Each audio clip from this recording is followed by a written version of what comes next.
Good morning, all. We set aside this time for brief announcements that will be of interest to our community and friends. Please be succinct when announcing upcoming events or updates. And if you have an announcement, please line up in one of the two aisles here and then come to the podium and speak. For our remote participants, please raise your Zoom hand. The Cambria Community Chorale will be performing this afternoon, 2 o'clock at the Community Presbyterian Church. There's 7 of our congregation members that are in the chorale, so, I mean, that's worth the trip. And we'll repeat the concert next Sunday night, afternoon. Good morning. I have a sort of unannouncement. The YouTube discussion, the TED Talk discussion group that we have on the calendar on the second Wednesday of each month is usually run by me, but I've been so busy and I'm about to leave for town and haven't gotten it together. So we'll put it off for another month and meet again in June. Next week, the service is titled Margaret, Mirth, and Music. Our own seasoned citizen, Margaret Randall, will answer unrehearsed questions submitted by members of our community. We can't guarantee that we will be able to retain our PG rating. Let us take a moment to still our hearts, quiet our mind, and center ourselves.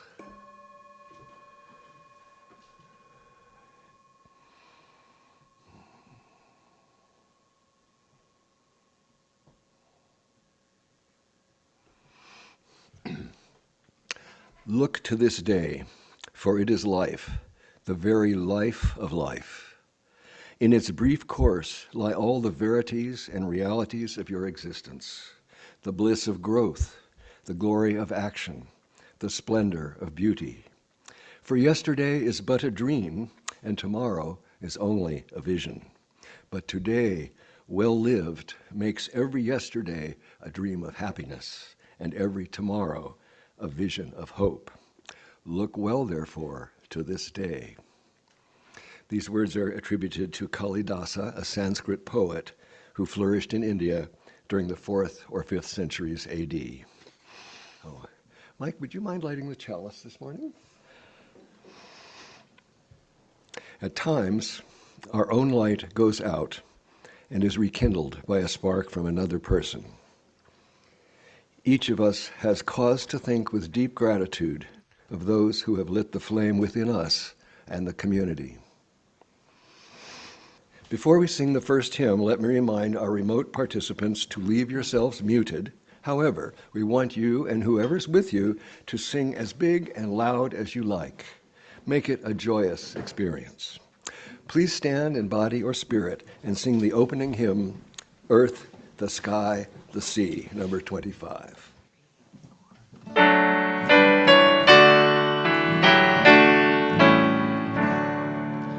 God of the earth, the sky, the sea, maker of all above, below, creation lives and moves in you.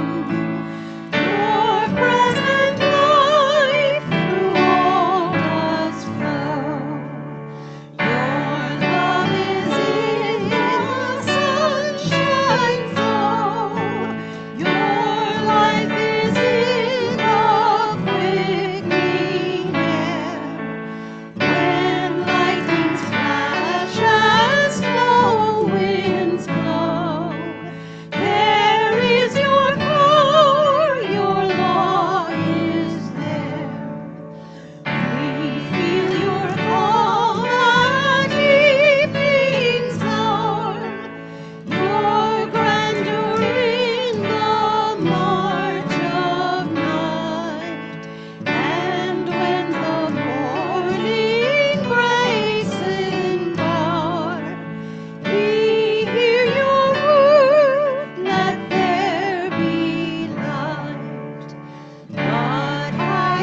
Welcome to the Unitarian Universalist community of Cambria. We are glad you have joined us today. Our UUCC sanctuary sits on the land that the Salinan and Chumash indigenous people historically inhabited. We honor their contribution to this region and give thanks for the opportunity to gather in faith on their unceded territory. Let us respect their legacy and protect their history as we occupy this sacred space.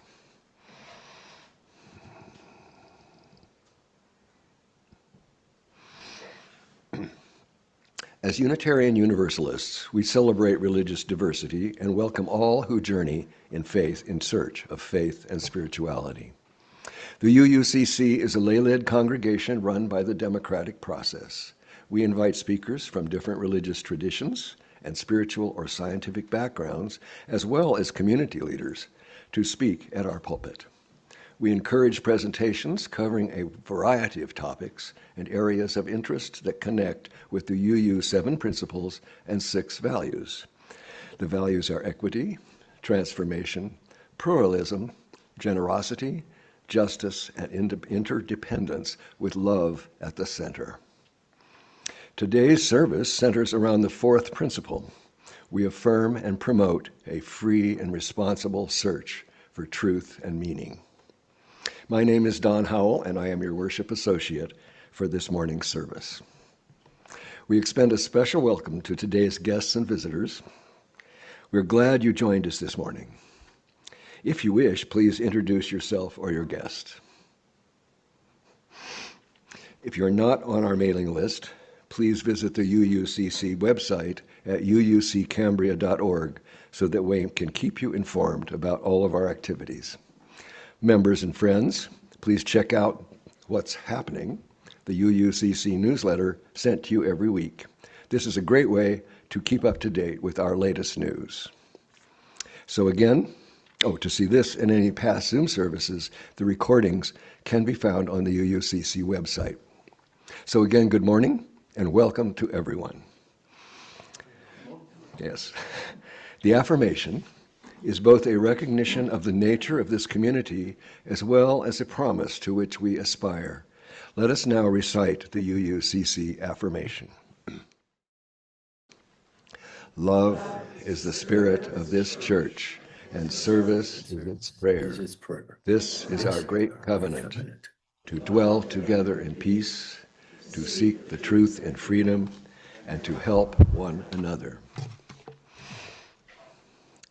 Now is the time for sharing your heartfelt joys and concerns with this, your spiritual community. Please feel free to come forward and briefly express a personal celebration, sorrow, reflection, or gratitude. First, some words for Mother's Day.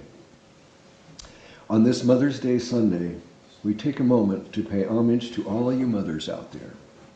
Motherhood is a transformative, challenging, and profoundly rewarding journey.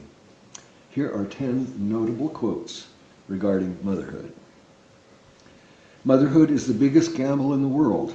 It is the glorious life force. It's huge and scary. It's an act of infinite optimism. Gilda Radner. Motherhood is a choice you make every day to put someone else's happiness and well-being ahead of your own. Whoops, sorry. I don't think I need to repeat the front part, do I? Okay. That last is by Donna Bell. Birth is the epicenter of women's power. Ani DiFranco. Motherhood is about raising and celebrating the child you have, not the child you thought you would have. That's Joan Ryan. I can imagine no heroism greater than motherhood, said Lance Conrad.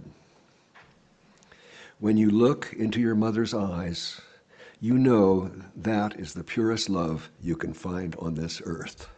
Mitch Albom. Motherhood is the greatest thing and the hardest thing.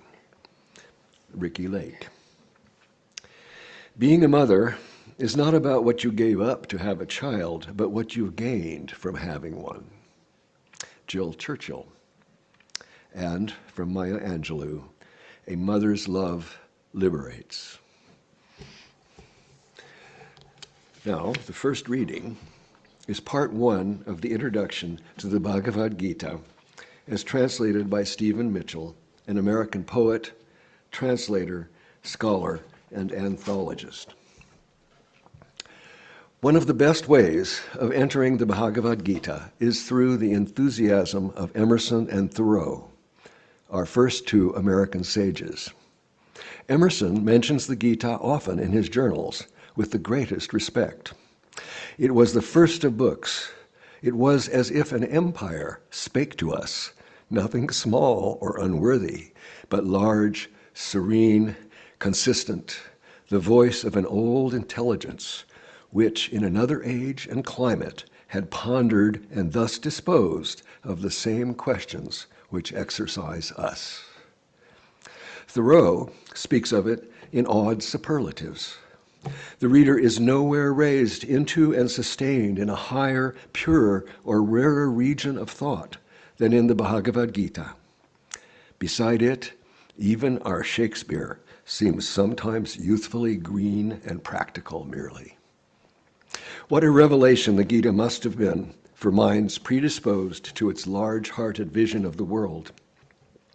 And what a delight to stand behind Emerson and Thoreau, reading over their shoulders as they discover this stupendous cosmogonal poem in which, from the other side of the globe, across so many centuries, they can hear the voice of the absolute, genuine. Here is a kinsman, an elder brother, telling them truths that they already, though imperfectly, know. Truths that are vital to them and to us all.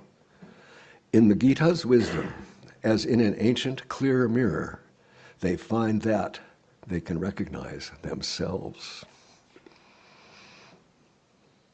Let us join in a time of meditation, of prayer, and of silence. Let us seek the quiet and the calm, laying aside our struggles. And in the silence, may there be a reverence in our hearts, a thankfulness within our spirit, and a deepened understanding of the meaning of our lives. Let us enter the stillness.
May we find the compassion and empathy we need to strengthen relationships.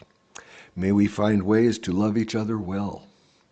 May we not judge or condemn, but rather build a beloved community. The second reading is from part 2 of the introduction to the Bhagavad Gita as translated by Stephen Mitchell. The Gita takes place on the battlefield of Kuru at the beginning of the Great War.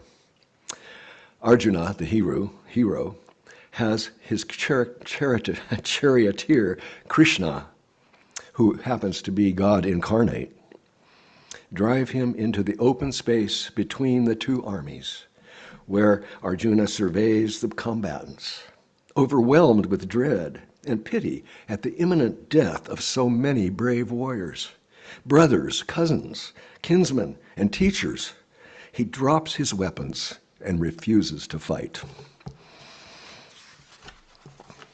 This is the cue for Krishna to begin his teaching about life and deathlessness, duty, non-attachment, the self, love, spiritual practice, and the inconceivable depths of reality.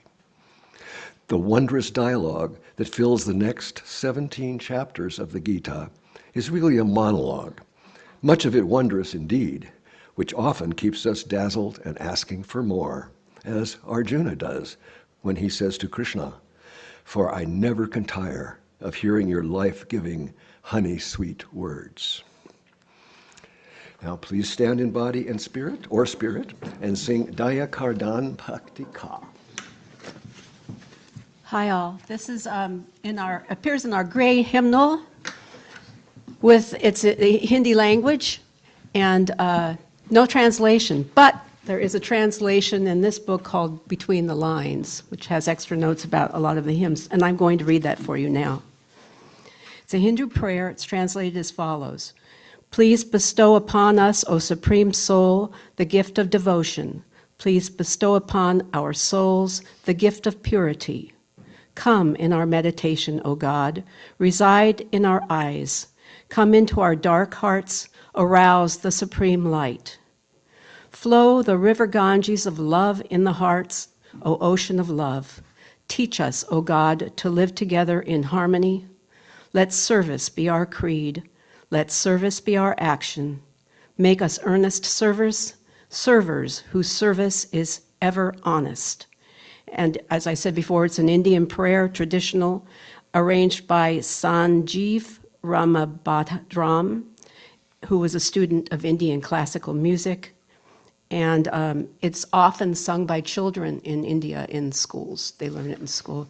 And we're all going to sing, this is the chorus. It happens before every verse. We're all going to try to do the best we can with it. And then Jan and I will flail along on the verses as best we can. But keep the translation in your hearts and minds as we're singing it. And pray for us. Yes, pray for us.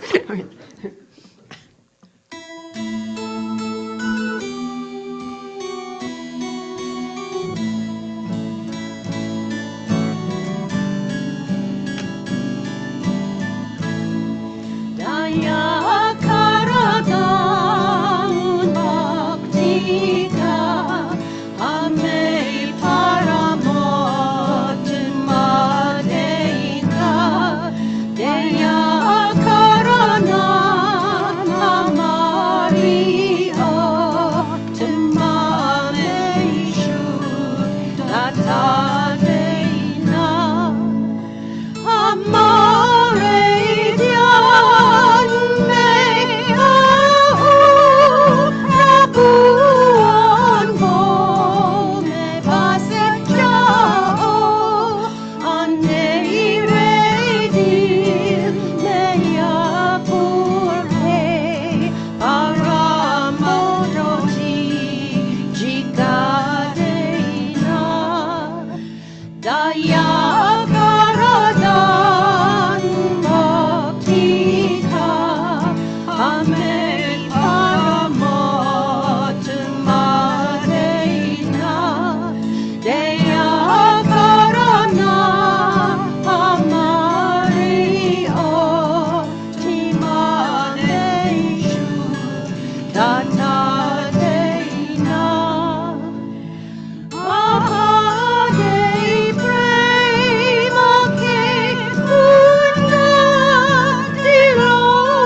thank you to Francesca and Don for helping us out on percussion.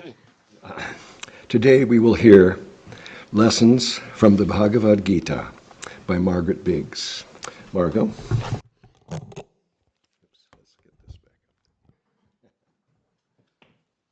Good morning, everybody. I first learned of the Bhagavad Gita about 40 years ago, yet the book sat untouched for many years. When I did finally read it, I was overcome with awe. Deeply moved, it has been one of my favorite spiritual texts for decades now. The Gita has 18 chapters. This talk is focused on chapter 2. The translation of the Bhagavad Gita is simply Song of the Lord. The Bhagavad Gita is part of the ancient Indian epic, the Mahabharata, one of the most important spiritual and literary works in Hindu tradition. The Mahabharata weaves together mythology, philosophy, and moral teachings around a central conflict between two groups of relatives fighting for sovereignty. At the heart of this epic is the Bhagavad Gita, a sacred dialogue that takes place on the battlefield before the war begins. The historical date and even the literal occurrence of this war remain widely debated. For many, the story is understood as a profound spiritual allegory set within historical and mythological frameworks. Arjuna, the central figure of the Gita, is one of 5 heroic brothers known as the Pandavas. Renowned for his mastery of archery, he is traditionally described as the son of the god Indra. In the Bhagavad Gita, the concept of self refers to the person's innermost being or essence. It is the unchanging aspect of the self often equated with Atman. The self is separate from the mind and body and is considered eternal. In the Gita, it is used interchangeably with the word soul. The soul represents the essence of a person that transcends the physical and undergoes the cycles of birth and death, referred to as samsara in Hindu philosophy. Samsara is a cycle of reincarnation. The Bhagavad Gita begins not with victory, but with collapse. Arjuna, one of the greatest warriors of India, stands between 2 armies and is overwhelmed by fear, grief, and doubt. Faced with the unbearable weight of duty and the death of cousins, uncles, teachers, friends, he lowers his bow and says to Krishna, his charioteer, "I cannot fight." Between 2 armies ready to go to battle, time stands still. It is then the dialogue between Arjuna and Krishna begins. Yet Krishna speaks not only to Arjuna, but he also speaks to all of us. All of us feel like giving up sometimes. When we're overwhelmed by responsibilities, when we lose someone that we love, when disappointment is great, when illness or injury overcome us, we just want to put down our bow and walk away. Krishna's first teaching is profound. You are not the temporary body, but the eternal soul. body changes and dies, but the soul cannot be destroyed. Just as a person changes their clothes, the soul passes from one body to another. Chapter 2, verse 22 reads, "Just as you throw out used clothes and put on other clothes, new ones, the self discards its used bodies and puts on others that are new." This is a Hindu belief in rebirth. In the middle of a war and heartbreak, Krishna shifts Arjuna's focus from the temporary to the eternal. Even science today confirms energy cannot be destroyed. It only changes form. Krishna does not ask Arjuna to escape life. Instead, he teaches him how to live with clarity, discipline, and detachment. How relevant that remains today. We may not stand on a battlefield, but we all face moments where confusion, fear, desire, and inner conflict leave us paralyzed. Krishna's teachings are not locked in ancient history. They speak directly to modern life, to anxiety, distraction, ambition, and emotional exhaustion.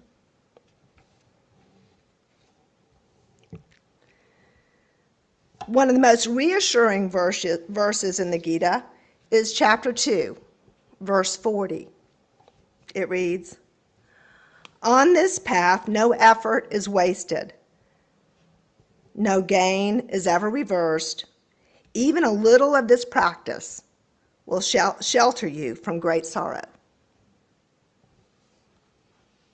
Krishna is not speaking to a young man just beginning his life. He's speaking to someone in the middle of his life, at a moment of despair. Arjuna feels incapable of moving forward, and yet this point becomes a doorway to his transformation.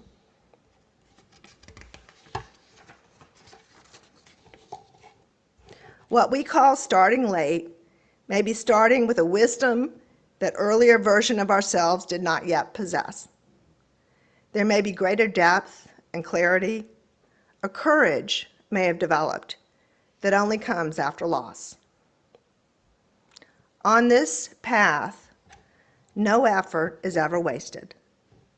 Not the years of struggle or the many failed dreams. Not the inner work we did for so long that was just enough to keep us going. In this passage, we are reminded that whenever doubt overwhelms you, remember that every hardship, every experience, and every moment spent as we seek purpose, fulfillment, equanimity, and peace becomes a part of our awakening. No sincere effort is ever lost. Verse 41 in chapter 2 reads, "Resolute understanding is single-pointed, Arjuna, but the thoughts of the irresolute are many-branched and endless." Here, Krishna speaks of the focused mind, which he contrasts with the many-branched or scattered mind, a mind that is pulled in countless directions at once. He describes a person with too many goals, endless distractions, and countless unfinished beginnings. How many dreams have we abandoned because our attention was divided? How often do we mistake constant movement for progress? Krishna's answer is not more effort, it is focused awareness, a one-pointed mind, a life aligned with a deeper purpose. The life we want is not waiting for more busyness. It is waiting for our complete attention.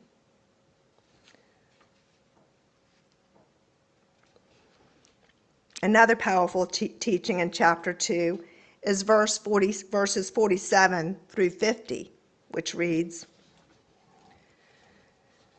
"You have a right to your actions, but never to your actions' fruits. Act for action's sake, and do not be attached to inaction. Self-possessed, resolute, act without any thought of results, open to success or failure. This equanimity is yoga." Action is far inferior to the yoga of insight, Arjuna. Pitiful are those who, acting, are attached to their actions' fruits. The wise man lets go of all results, whether good or bad, and is focused on the action alone. Yoga is skill in action.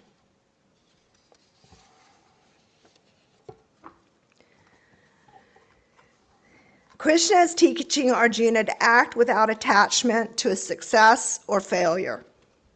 Perform your duty without becoming obsessed with the result. We're only responsible for the effort we make. We cannot control the outcome. When action is offered in this spirit, work becomes worship. We can choose our actions, intentions, and our discipline. We can work with integrity, but we cannot control the results of our actions. Life is influenced by countless things.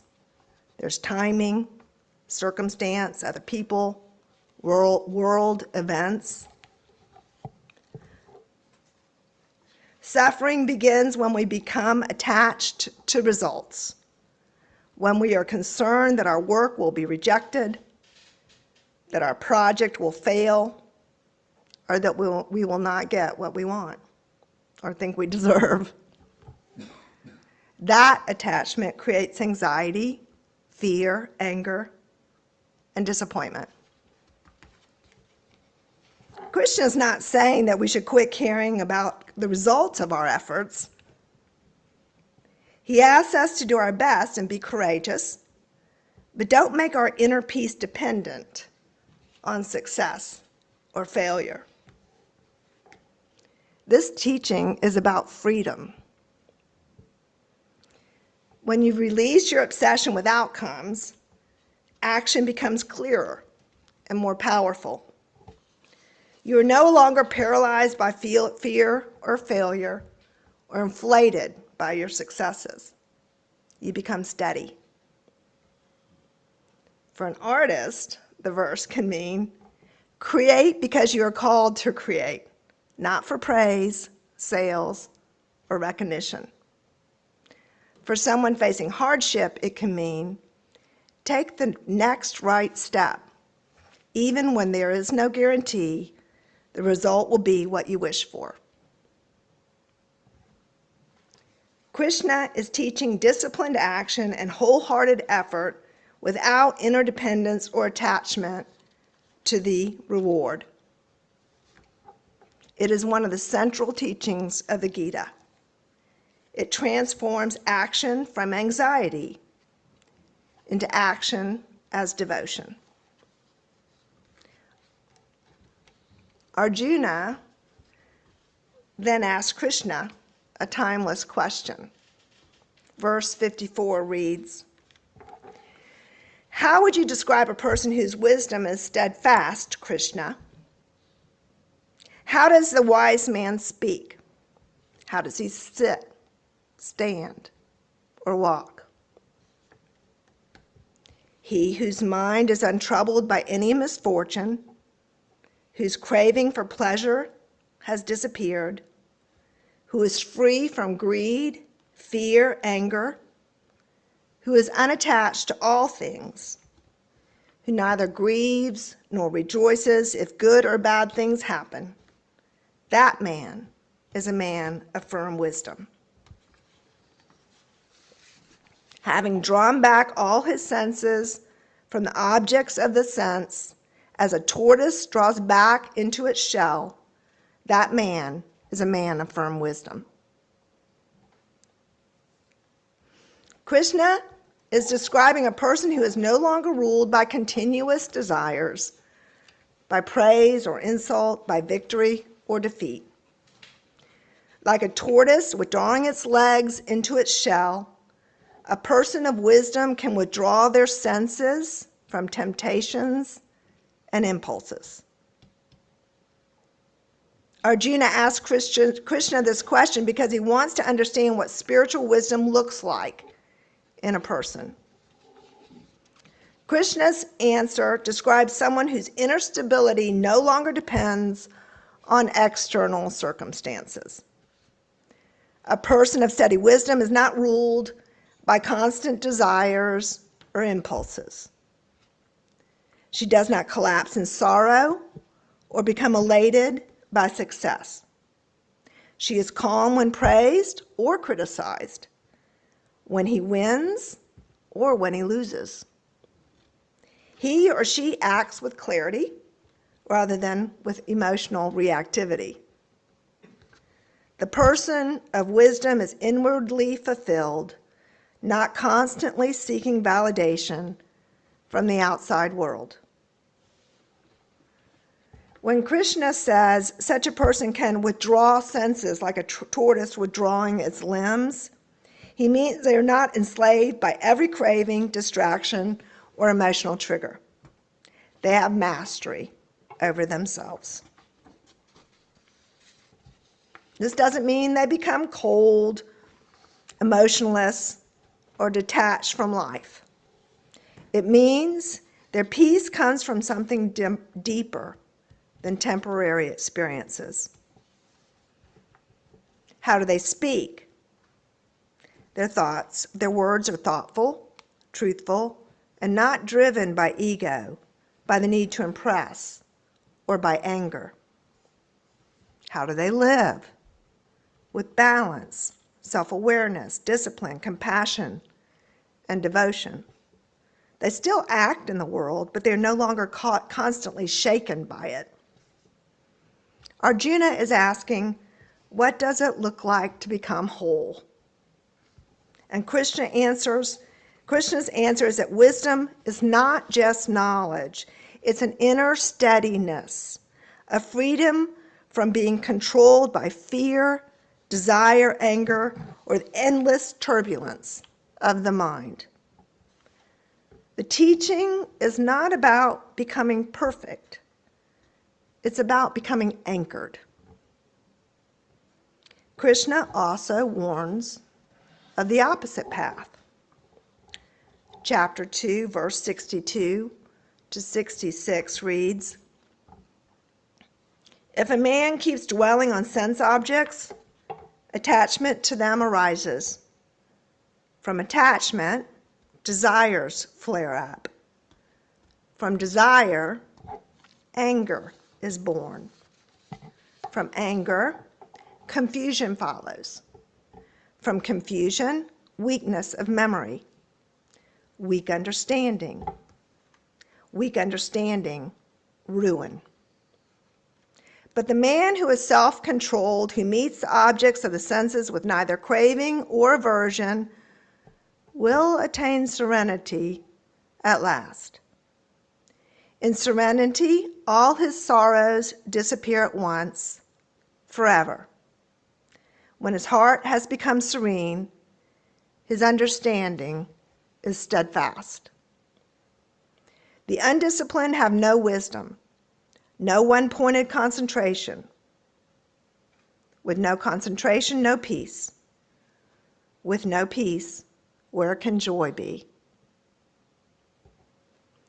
Chapter 2 ends with Krishna describing a person of wisdom, one who is without desire, who is selfless, has no cravings, and who is calm, even in the face of death. This is the divine state, Arjuna. This is why the Bhagavad Gita still resonates after thousands of years.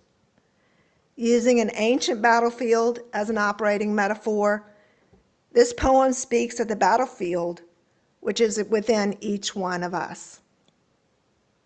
Whenever we are confused or afraid, lost in attachment or craving, full of doubt or sorrow, Krishna reminds us, you are not merely your body, you are an eternal soul.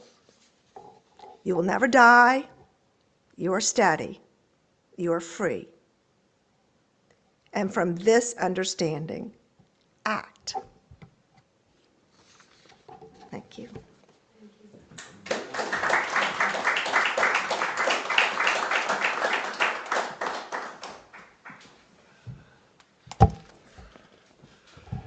Thank you, Margot. Excuse me. The morning offering will now be given and received. Please remember, we are a self-sustaining congregation and provide all financial resources for our many ministries. We recognize the spiritual value of generosity and invite you to participate. If you are viewing this service remotely, please use one of the methods shown on the screen. Thank you.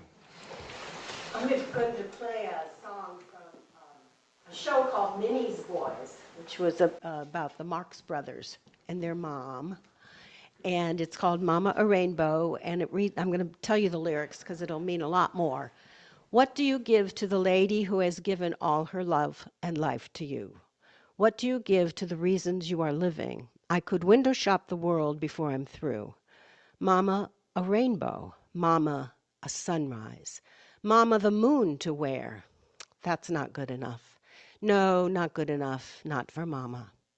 Mama, a palace. Diamonds like doorknobs. Mountains of gold to spare. That's not rich enough. No, not rich enough, not for Mama. Mama, a lifetime crowded with laughter.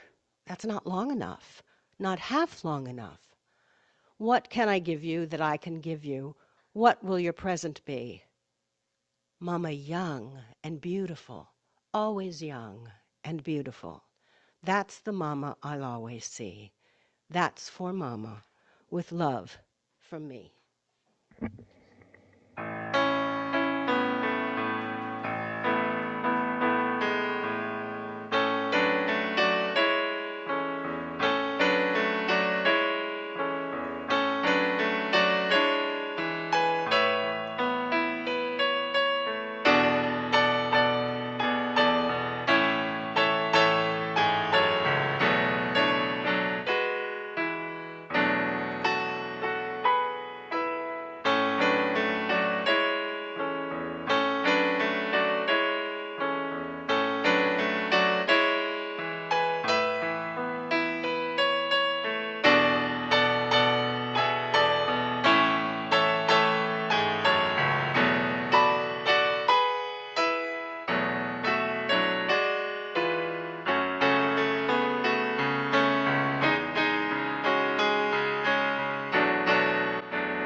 Thank you, Jan. Well, our thanks for all gifts given and received for the work of this community. Please stand in body or spirit and sing the closing hymn, For the Beauty of the Earth, number 21. 3, 4.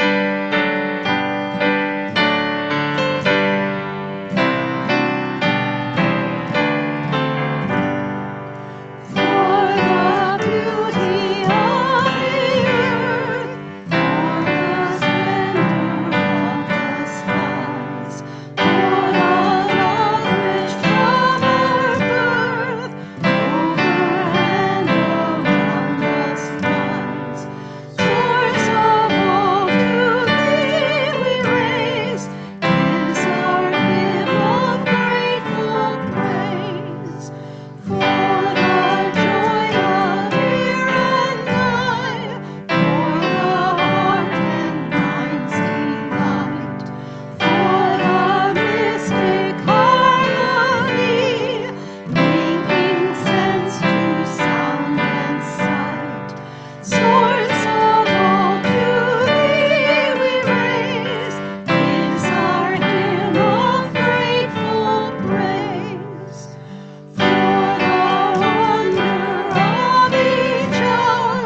As we prepare to extinguish the chalice, let us recite the valediction. The flame of this chalice will no longer burn today, but the light of the flame within our hearts continues to shine brightly, illuminating the love felt in our community.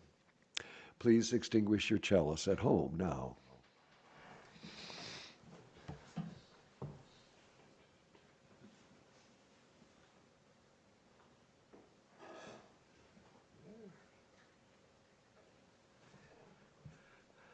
Now, let's form a circle and join hands. Margot?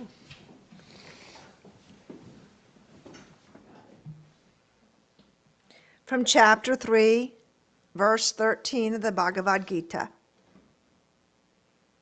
The whole world becomes a slave to its own activity, Arjuna. If you want to be truly free, perform all actions as worship.